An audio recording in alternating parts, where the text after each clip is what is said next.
Isa na naman ang kay Yaya Nido. Special chocolate syrup sundae.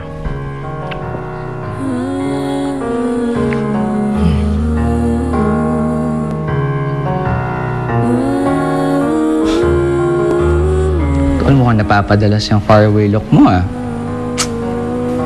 Pa talaga pag in love, no? Alam mo bang mas marami pang bituin sa langit kesa sa pinagsama-samang butil ng buhangin sa lahat ng beach sa mundo? Daming stars, no? Ano ngayon?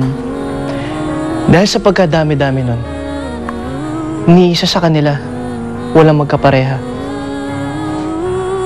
At sa pinagkadami-dami nun, iisa lang sa kanila may buhay.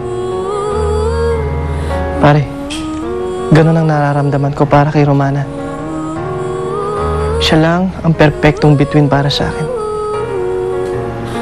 Siya lang ang araw na tanging nagbibigay buhay sa mundo ko.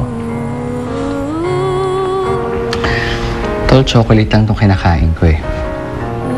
Pero pagkausap kita, lahat naglalasang keso. Pare, ngayon ko lang naramdaman to, eh. Ngayon lang ako na-inlove ng ganito.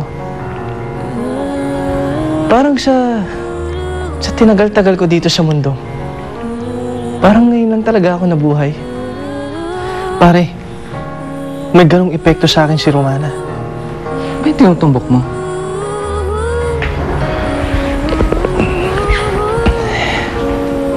Nag-iisa lang ang Romana sa mundo. At tanging siya lang ang nag-iisa para sa akin. Hindi ko na siya dapat pakawalan pa.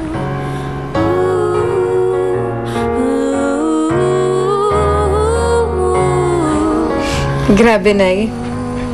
Hindi ko akalahing magiging ganito. Sabi ko na nga ba, noong magkasama kami sa isla,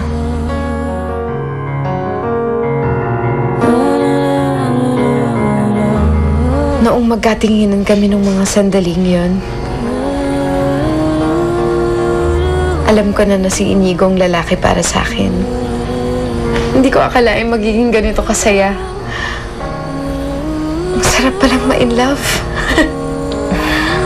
Nakakakilig naman kayo. Pero anak, hinay-hinay lang. Pagdating sa love, kung gaano kasaya, pwede maging sobrang sakit. Nararamdaman ko naman po na hindi ako sasaktan ni Inigo. Mahal na mahal niya ako. Mabuti naman kung ganun. Basta ako, masaya ako kapag okay kayo magkapatid. Okay na ba kayo ni Crisanta?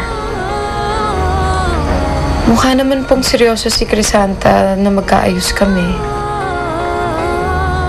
Alam ko naman pong hindi madali para sa kanya, eh. Kaya ang laking pasasalamat ko na sinusubukan niya.